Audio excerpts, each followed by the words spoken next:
REZZ's Certain Kind of Magic. REZZ, I did an early music recommendations episode, super early in Audioface. We covered her album or like EP that came out last year, Mass Manipulation. That was also pretty good. But Certain Kind of Magic has come out this year. It's 8 songs, 27 minutes long, and I fucking love it. It's good. So everyone who listens to this podcast, they know my... Sean's got Warpaths.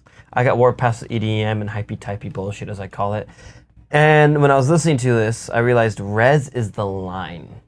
You can't go above REZZ and not be hypey-typey bullshit. She is the line of good EDM. Hypey-typey bullshit for the people listening, not like hyphy music, but that kind of EDM, not like that kind of EDM where it's all building up to have a drop and then that's the entire song. That's like every song that artist does is just that over and over and over and over and over and over again for like 16 hours. 3 different variations of that like bliss point build up drop kind of scenario. Because she has that in her songs, but the drops aren't stereotypical ones. They're a little bit deeper and more like growly is the best way to put it. Yeah. And then she dropped a song called Life and Death, the 4th song. And holy shit, that's a good song. It doesn't have a drop. It's just, if Dead Mouse got super fucking emo, that's what that song sounds like. I really honestly like the whole album top to bottom I like generally. So I know we were like hyping up REZZ for a minute and I go, okay, let's make sure that it's not shit. So I listened to the first song, I'm like, ooh, okay, this is either gonna be really good or really bad. And luckily it went really good. Yeah.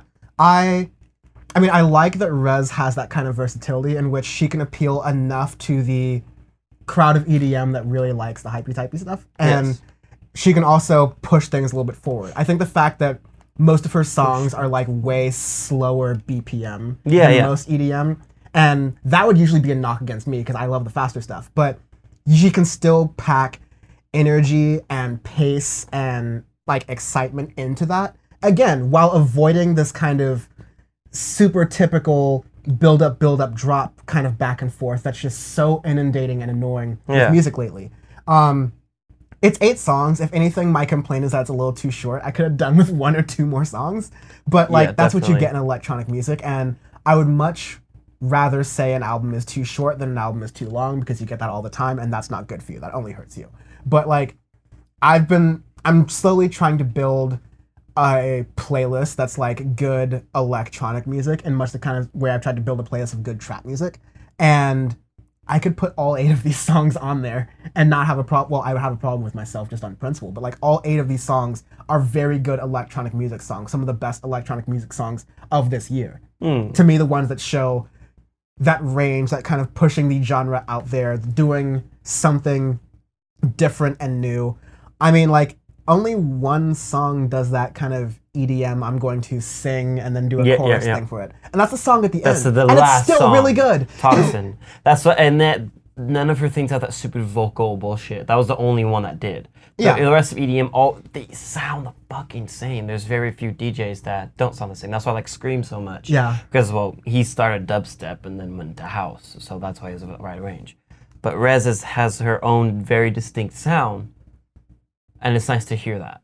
Yeah, it's nice to hear that kind of sound flourish, and it's definitely different. I liked this Mass Manipulation. I didn't like as much, but I still thought it was pretty good, especially compared to a lot of other EDM that came out. But Certain Kind of Magic, which is the newest one, Mass Manipulation was last year's, so strong.